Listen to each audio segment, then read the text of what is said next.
We are wrapping up our cherry blossom celebrations this morning with a special visit from the Embassy of Japan. What a treat. Yuki and Rio are here to tell us how the cherry blossom trees are celebrated on the other side of the world. And they brought some very special Japanese food and drinks. Good morning to both of you. Good morning. Good morning. Very curious. What's the story of the cherry blossom trees? So these small flowers have big stories.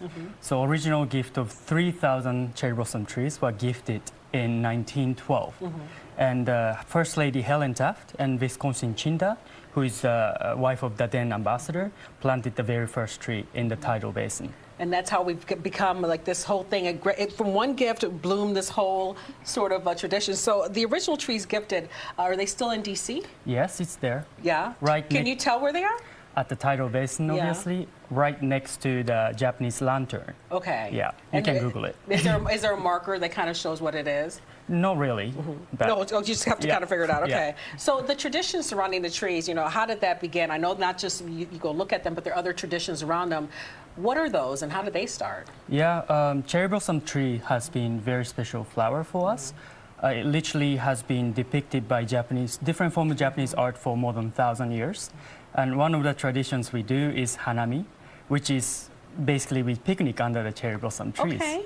And with that, I know you brought a lot of snacks. Are these some of the snacks you would have in you call it a hanami? Yes. Okay, what would you have in a hanami? So in Japan, we drink sake, our traditional rice wine. You can't do that here. Oh yeah, but we don't complain.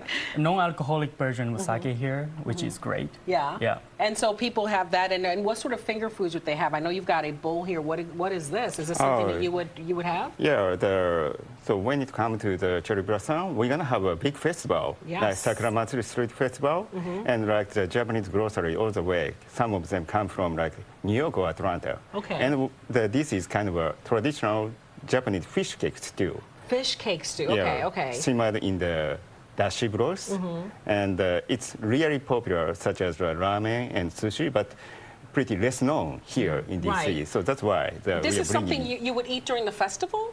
Yeah, you can eat. Okay, because it seems like it'd be a little hard to walk around with a bowl in hand, but it's delicious, so why not? You've brought some other things here. I know some of the things that we are familiar with. I do know high chews. Yeah. Definitely, everyone, my daughter and niece and nephew love that.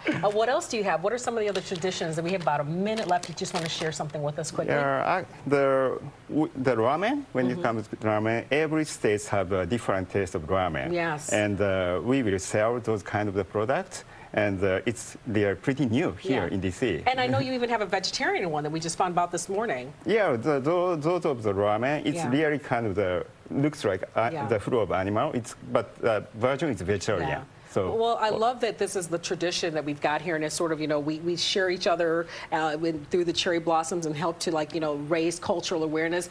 Here is the information on your screen. There's a street festival coming up at 10:30 to 6 p.m., April 15th through the 16th. There you have the information there on your screen. Thank you guys so much for coming in and sharing this with us. As I said, I think the culture exchange is just so important, and as we're celebrating the cherry blossom, we might as well learn the history behind it and how we all partake of it. Thank you so much. Thank you so much.